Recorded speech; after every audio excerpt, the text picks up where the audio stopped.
Em busca de um Brasil feudal perdido. Por Mário Maestri. Em A Colonização das Américas em Debate A Terra é Redonda, 12 de fevereiro de 2024, crítica e tentativa de recuperação da proposta de uma colonização americana capitalista desde praticamente a descoberta, interpretação que conta ainda com algum consenso. Em forma sumária, questionei, igualmente, a defesa da transposição do feudalismo europeu às Américas, em geral, e ao Brasil, em particular, tradicionalmente, oposta à colonização capitalista, atualmente em forte descrédito científico. Esse importante debate sobre os modos de produção no passado foi praticamente abandonado com a vitória da maré liberal de fins dos anos 1980, sinalizada pela destruição da URSS e da dita área socialista. Maestri, 2023.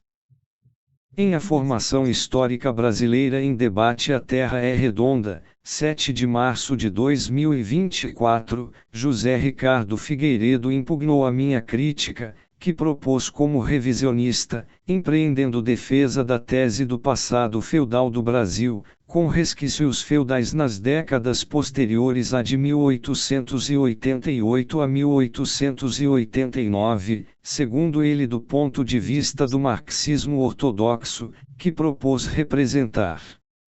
O autor, professor aposentado da Faculdade de Engenharia Mecânica da Unicamp é, no mínimo, muito próximo ao PCdoB, tendo sido membro do Conselho Diretor da Fundação Maurício Gabrois de São Paulo, em 2013. Gabrois, 2013. O que ajuda a compreender essa defesa retardatária. Figueiredo defende, ainda que não raro em oblíquo, o pacote inteiro ortodoxo que acompanhou, no passado, aquela formulação, quando se apresentava como interpretação marxista ortodoxa, a revolução por etapas, com a participação de setores desenvolvimentistas da burguesia, em luta contra o latifúndio e o imperialismo.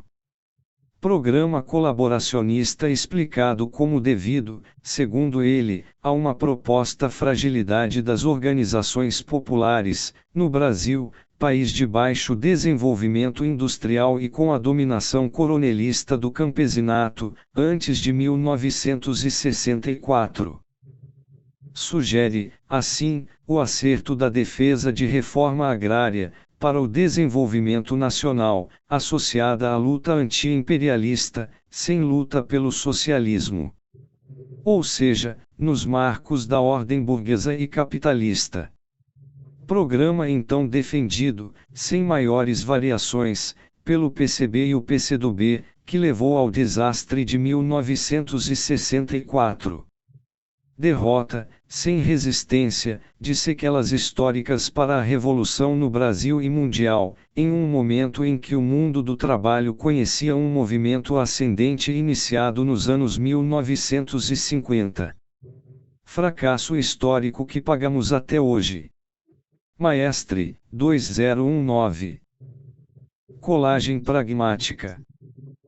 A tese do caráter feudal do Brasil nasceu da sobreposição superestrutural forçada de características do feudalismo europeu ao mundo colonial luso-brasileiro, acomodando-o, assim, a uma cama de procusto historiográfica, por exigências político-ideológicas. Laclau, 1973, Lapa, 1981. O status acadêmico e científico marxista de que essa leitura gozou por décadas deveu-se à chancela que recebeu do dogmatismo stalinista, hegemônico no movimento comunista e operário mundial, até inícios dos anos 1960. A caracterização feudal servia de substrato às políticas colaboracionistas internacionais da burocracia stalinista moscovita, desde sua consolidação na URSS. Brouwer, 1964. Ao construírem sua interpretação materialista histórica do devir da humanidade, Marx e Engels desvelaram o suceder-se de modos de produção, fortemente impulsionada pelas oposições de classe. Os fundadores do marxismo centraram suas investigações na evolução histórica da Europa Ocidental, que alcançara o mais elevado estágio civilizatório, a sociedade capitalista, através da sucessão de modos de produção comunista primitivo, escravista, feudal e capitalista. O último, base para a luta pela sua superação em direção a um modo de produção socialista e, na continuação, comunista. Essa leitura já embasou o Manifesto Comunista de 1848. Marx e Engels, 1848. Aqueles modos de produção foram definidos, ao máximo, como fundamentais, e não como universais. Marx jamais universalizou a linha evolutiva da Europa Ocidental, como registrou em forma explícita em suas cartas ao diretor dos Otchestrine Zapsky, em 1877, e a Vera Zasulich, em 1881. Nelas, declarou taxativamente não atribuir caráter universal à linha de evolução da Europa Ocidental que propusera. Gorender, 2016, 65. Marx se referira, igualmente, a um modo de produção asiático, desconhecido pela Europa, de formações sociais nas quais as classes dominantes extraiam sobreproduto aos produtores diretos sem deterem os meios de produção. CERN, 1974, Sofri, 1978. Tema que não desenvolveu por se encontrar fora do seu espaço de preocupação a gênese do capitalismo e sua superação. Lenin abraçou a generalização abusiva da linha de desenvolvimento da Europa Ocidental, com alguma reticência, em sua conferência, acerca do Estado, de 1919, na Universidade Sverdlov, publicada por primeira vez, em 1929, após sua morte, quando da consolidação da burocracia na URSS. Salvo engano, Lenin não reapresentou e nem desenvolveu essa interpretação. Na conferência, propôs o desenvolvimento de todas as sociedades humanas ao longo de milhares de anos, em todos os países, sem exceção, revela-nos uma sujeição geral a leis, uma regularidade e consequência, de jeito que temos, primeiro, uma sociedade sem classes, a seguir, uma sociedade escravista. Destacamos esta forma foi seguida na história por outra, o feudalismo. A história da humanidade conhece dezenas e centenas de países que tenham passado ou estão a passar na atualidade pela escravatura, o feudalismo e o capitalismo. Lenin, Germinal, 2019. Marxismo dogmático. Essa visão sobre a sucessão universal necessária de modos de produção foi consolidada, com objetivos pragmáticos colaboracionistas, estranhos a Lenin, por J. Stalin. Sobre o materialismo dialético e o materialismo histórico, de 1938, ele afirmou: a história conhece 5 tipos fundamentais de relações de produção SIC, o comunismo primitivo, a escravidão, o feudalismo, o capitalismo e o socialismo. E concluiu: tal é o quadro que o desenvolvimento das relações de produção entre os homens que se apresenta no curso da história da humanidade. Stalin, 1938. Confundia modos de produção e relações de produção fundamentais. A universalização abusiva da linha evolutiva da Europa Ocidental proposta por Marx e Engels permitiu sua instrumentalização colaboracionista.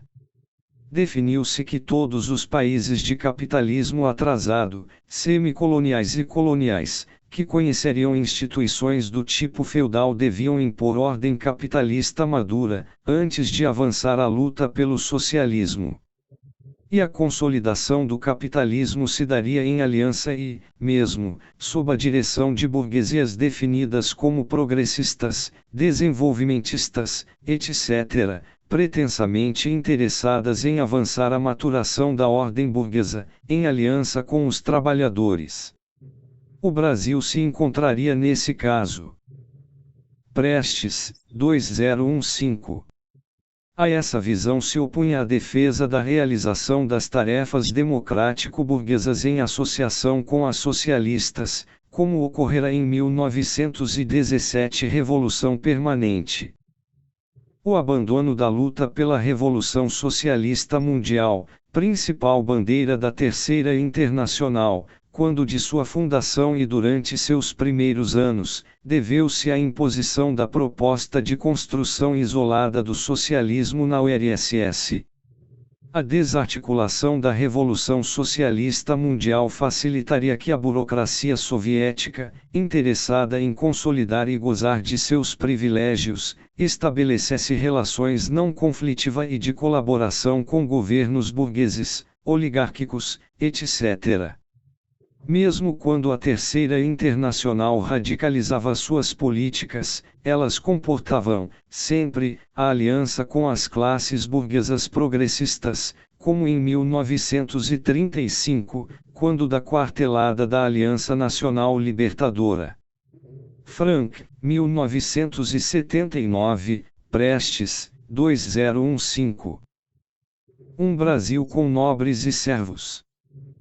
O autor de A Formação Histórica Brasileira em Debate descreve e defende a proposta de transposição superestrutural do feudalismo europeu ocidental para o Brasil colonial. De fato, as capitanias reproduziam, formalmente, o anfiteatro enfitêutico característico da propriedade territorial feudal europeia, em que a propriedade da terra era tripartida entre o rei, o nobre e o camponês.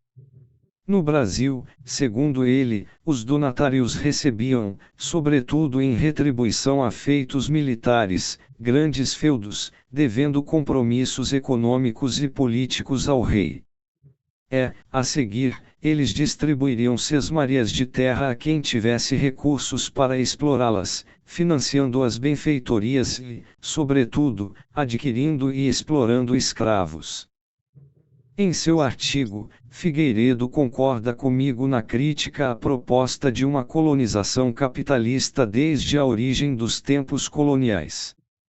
Isso porque a intencionalidade dos colonizadores de obter lucro e o capital comercial não eram características do capitalismo, mas realidade habitual na antiguidade. Avançaríamos, para o método marxista de interpretação, não importa o que se faz, mas como se faz, ou seja, o desenvolvimento das forças materiais e as relações sociais de produção, que se circunscrevem em modos de produções singulares. E é aí que a porca começa a torcer o rabo para o nosso crítico, já que ele aceita ou não estranha que o feudalismo que defende explorasse trabalhadores escravizados. Isso porque, como avancei, o camponês foi, por séculos, com destaque para os tempos coloniais, uma categoria marginal no Brasil, dominado pela produção escravista colonial. Em sua defesa da construção tradicional de um feudalismo imaginário para o Brasil, Figueiredo nega o caráter alodial da propriedade sesmeira por mim proposto. Afirma que a sua concessão exigia a necessária permissão do rei e dos donatários para que ela fosse vendida, doada, legada, herdada, etc. E que os novos proprietários passariam a dever as obrigações ao rei e ao capitão-geral a que estavam obrigados os sesmeiros originais. Nenhuma documentação é apresentada para apoiar essa afirmação que contradita os fatos históricos. Em 1534, a Carta Régia da Doação da Capitania do Espírito Santo determinava, como habitual, que os donatários repartissem em sesmarias as terras da capitania, a quaisquer pessoas de qualquer qualidade, livremente sem foro, nem direito algum, à exceção do dízimo de Deus. e os donatários podiam adquirir sesmaria repartida apenas por título de compra verdadeira, após a colonização pelos sesmeiros por 8 anos. Documentos, 1937. Gorender lembra que o dízimo eclesiástico perdeu no Brasil a natureza de tributo feudal e se converteu em imposição meramente fiscal. Gorender, 2016, 410. O regime sesmeiro. A documentação é límpida nesse sentido. As doações de sesmarias, sem foros, foram a forma geral de ocupação das colônias luso-brasileiras, mantidas até a independência. Os donatários eram investidos de variados poderes administrativos, judiciários, etc., recebendo os proventos devidos. A coroa detinha o monopólio do comércio do pau-brasil e dos escravos, o quinto sobre todos os minerais preciosos, o dízimo eclesiástico, devido à concessão papal do padroado da Ordem de Cristo aos reis de Portugal, em 1851. HCPB, 3, p. 167 e passim. Os arquivos da colônia e do império guardam dezenas de milhares de atos de compra, de venda, de partilha, de aluguel, etc. de terras, sem travas além das determinações mercantis de praxe, praticamente não havendo nas vendas diferença entre terrenos urbanos e rurais. Sobre sesmarias, negociáveis desde sempre, não pesavam censos em dinheiro, trabalho ou produtos. Estavam, portanto, ao contrário do que ocorria na Península Ibérica, livres de censos e díspidas de servos. Não se tratava, portanto, de liberalidade da coroa, já que os sesmeiros deviam, para rentabilizar as suas doações, arcar com a compra de trabalhadores escravizados, que não possuíam qualquer direitos sobre as glebas, nem gozavam a autonomia relativa dos servos. Eram trabalhadores escravizados no sentido estrito do termo, que rendiam tributos aos cofres reais quando, introduzidos nas colônias.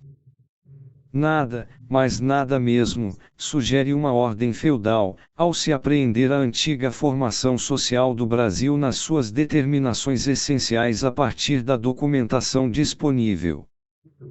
Registra igualmente o caráter não feudal da antiga formação colonial e imperial do Brasil, não ter sua organização produtiva, o escravismo colonial, jamais se servido da importante parafernália produtiva que sustentou a superação do escravismo romano tardio e o desenvolvimento da agricultura feudal. Tema estudado em detalhes por Mark Bloch, morto, há precisamente 80 anos, pelo nazifascismo, em compêndios como Trabalho e Técnica na Idade Média Bloch, 1984, 1968, Michalks, 1970.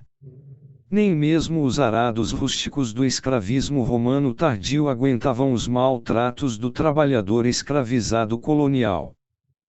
No feudalismo, os servos se desdobravam em cuidados com os instrumentos básicos de trabalho, pois eram de sua propriedade. No Brasil, a grande ferramenta da escravidão colonial, propriedade do escravizador, foi o enxadão, rústico, pesado e resistente, que sofria nas mãos do cativo, não apenas porque era um símbolo de sua exploração desapiedada. E a escravidão colonial desconheceu igualmente a reprodução vegetativa da população servil, vantagem diferencial das relações feudais, em relação ao escravismo romano tardio. No mundo feudal, o filho do servo, ao menos até a idade adulta, trabalhava em parte para seu progenitor.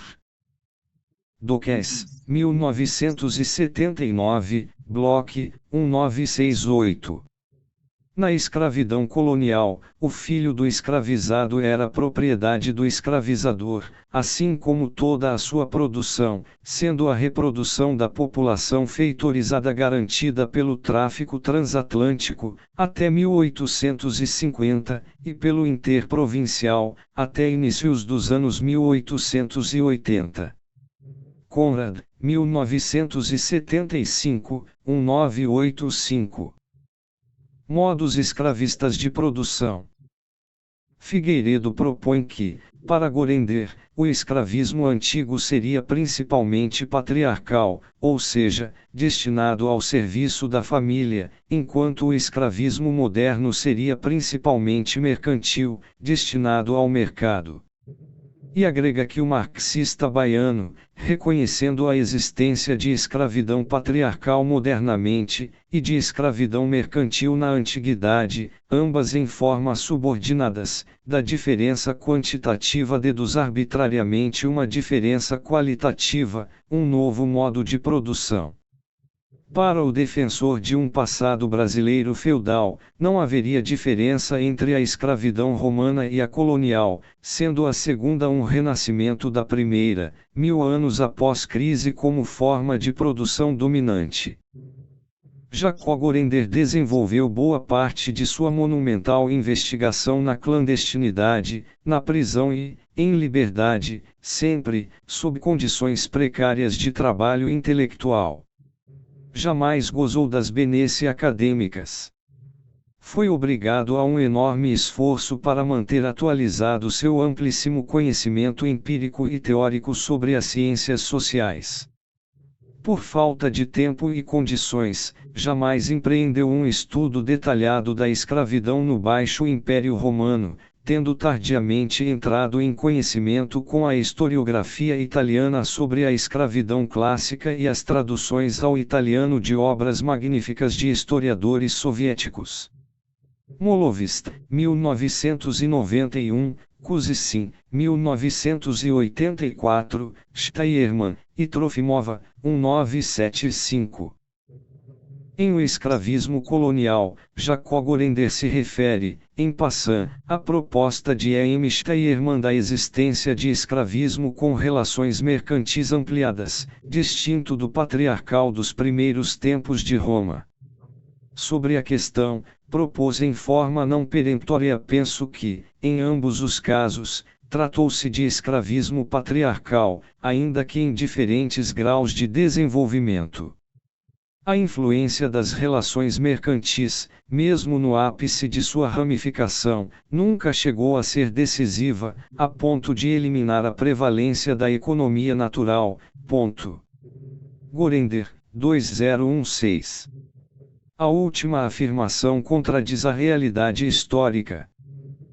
Em meu artigo A Colonização das Américas em Debate, apresentei sinteticamente as diferenças de qualidade entre o escravismo patriarcal greco-romano, onde dominava a economia de subsistência, com uma esfera mercantil atrofiada, e o escravismo romano que define como pequeno mercantil, da vila rústica, núcleo produtivo hegemônico nos 2 séculos anteriores e posteriores à nossa época, voltado para o mercado de então, com esfera de subsistência subsidiária.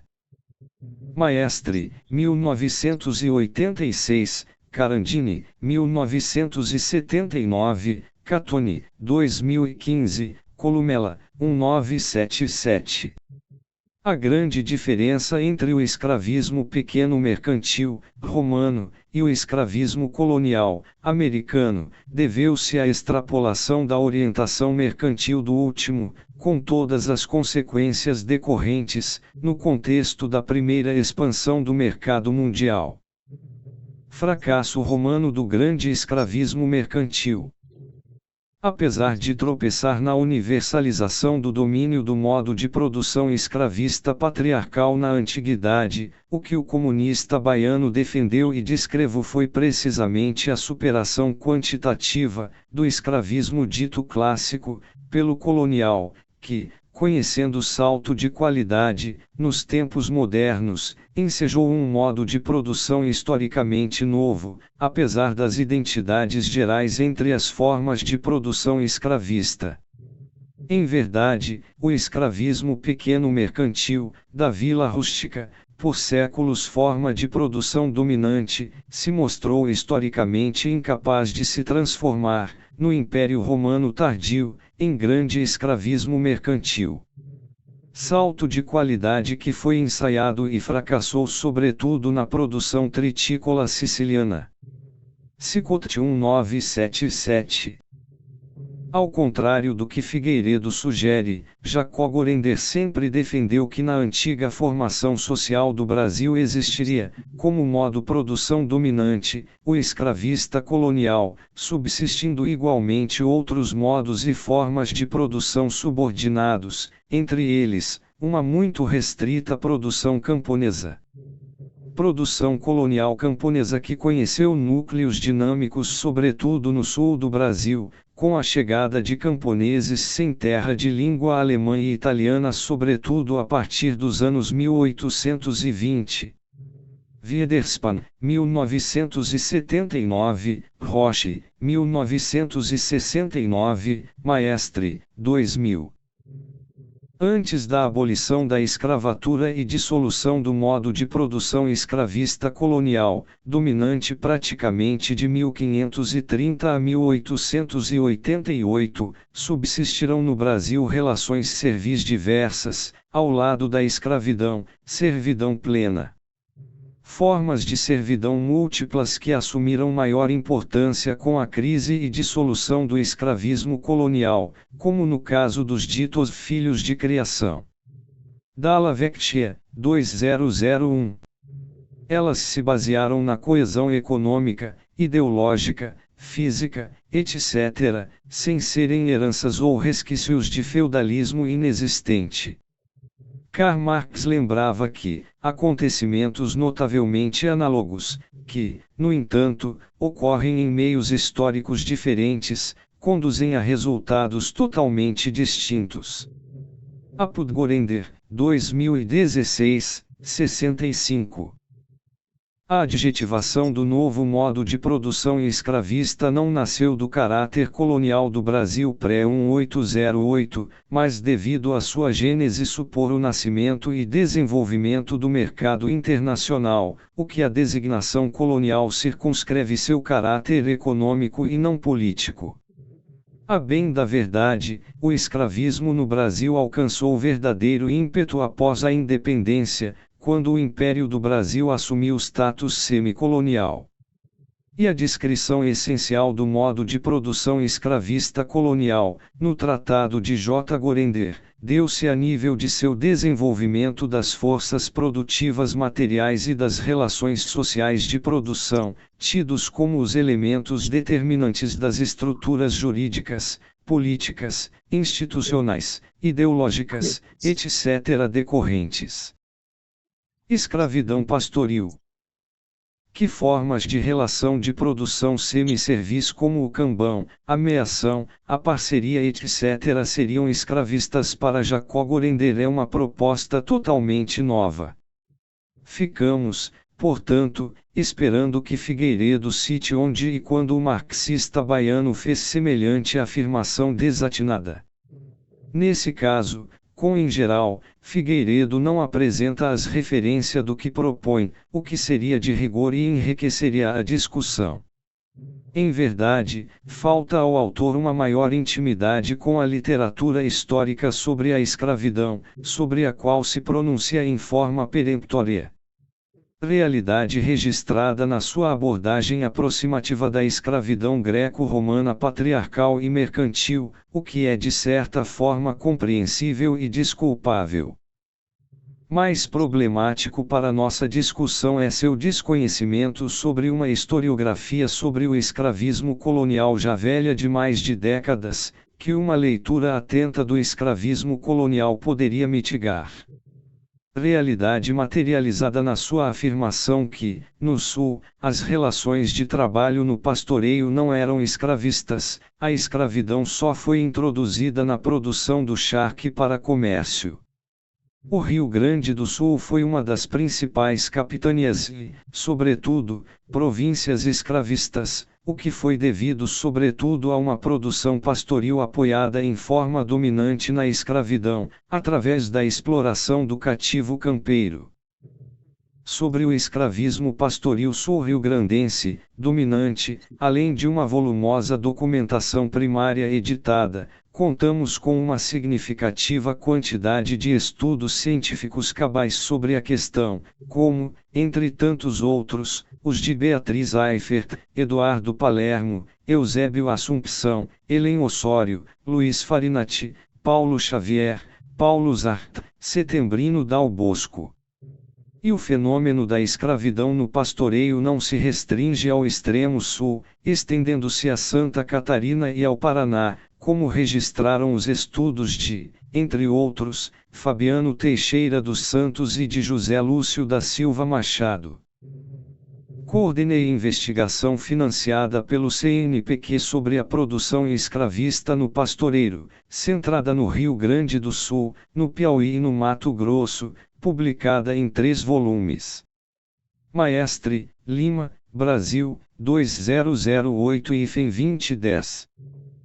Figueiredo faz cara emburrada para a proposta de multiplicidade de modos de produção conhecidos pela humanidade, além dos referidos diretamente por Karl Marx. Nessa linha, impugna minha referência ao modo de produção doméstico, tributário, de linhagem, como exemplos dessa variedade. Referi-me a esses 3, pois são aqueles com que tenho maior intimidade, ao estudar a história e a historiografia da África negra pré-colonial.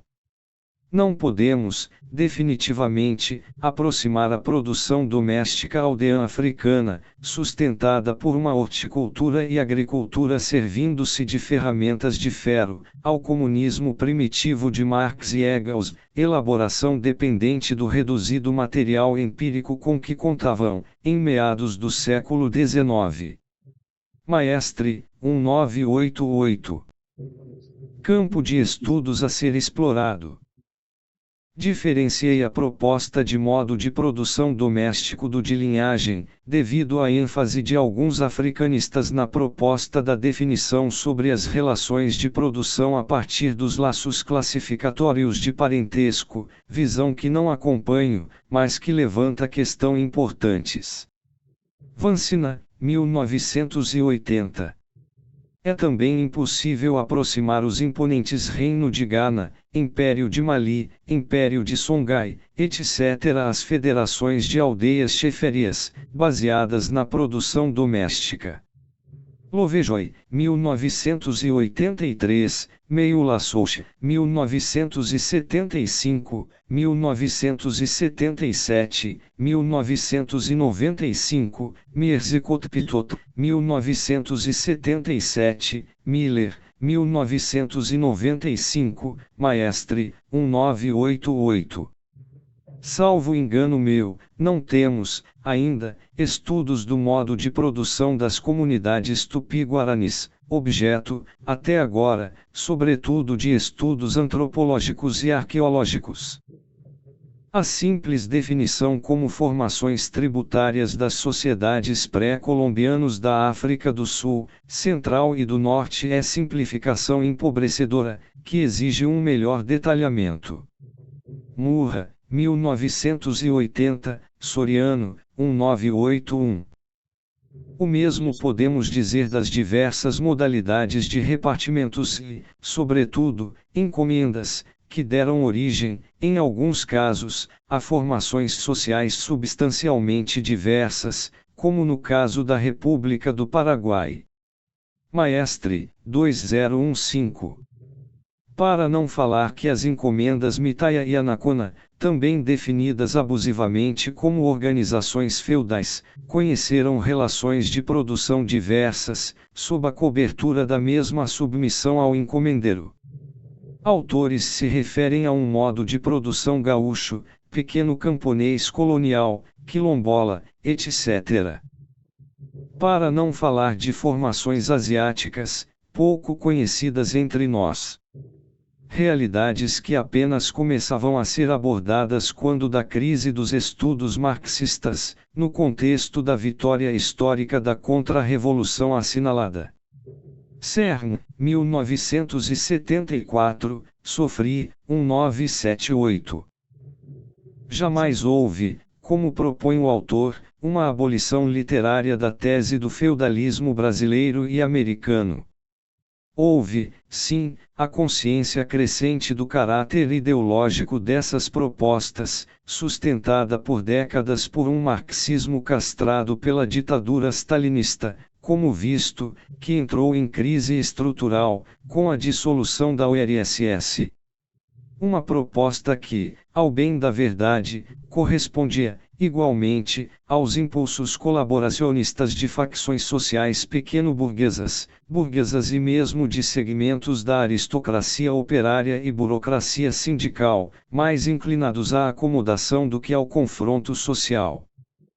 Essa leitura da realidade atraiu e neutralizou intelectuais de indiscutível valor, que produziram trabalhos fundamentais sobre nosso passado, como Otávio Brandão, Alberto Passos Guimarães, Rui Facó, Werneck Sodré, Edson Carneiro, e mesmo Caio Prado Júnior, para citar apenas os mais conhecidos, impedindo que se levantassem como efetivos intelectuais orgânicos das classes oprimidas no Brasil, ao pregarem, no frigir dos ovos, a pacificação social. Caracterização revolucionária.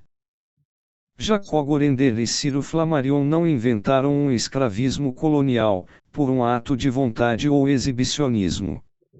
Descreveram essencialmente uma realidade social objetiva a partir do estudo meticuloso da informação e da historiografia disponíveis, servindo-se em forma criativa e erudita do método marxista.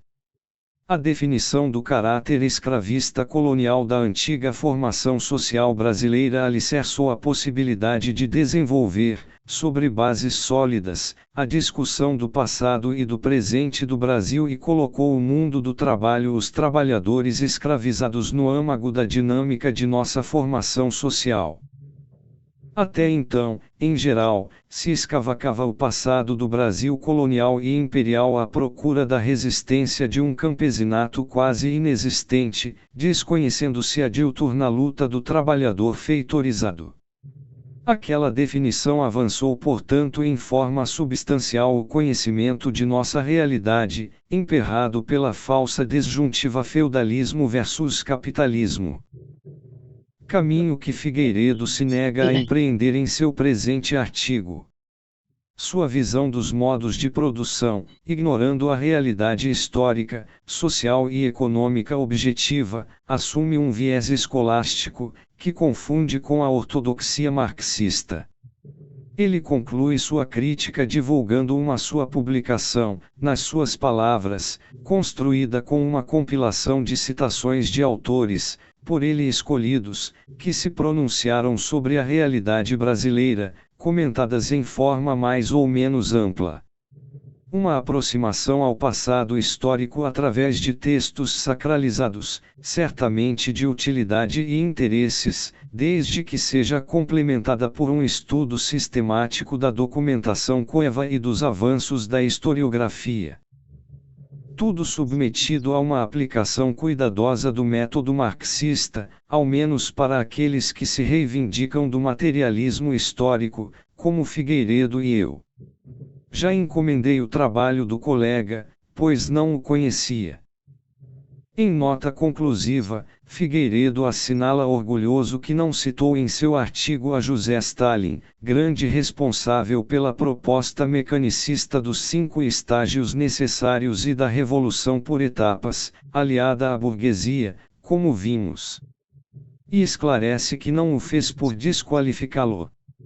Muito ao contrário, procedeu de tal modo para mostrar que a defesa da tese ortodoxa sobre modos de produção no Brasil contra o revisionismo não dependem sequer absolutamente nada daquele dirigente soviético. diria que o autor não precisava se desculpar pela não citação do pai dos povos, já que ele o acompanhou, silencioso, mas sempre presente, durante todo o desenvolvimento do artigo, referendando-o.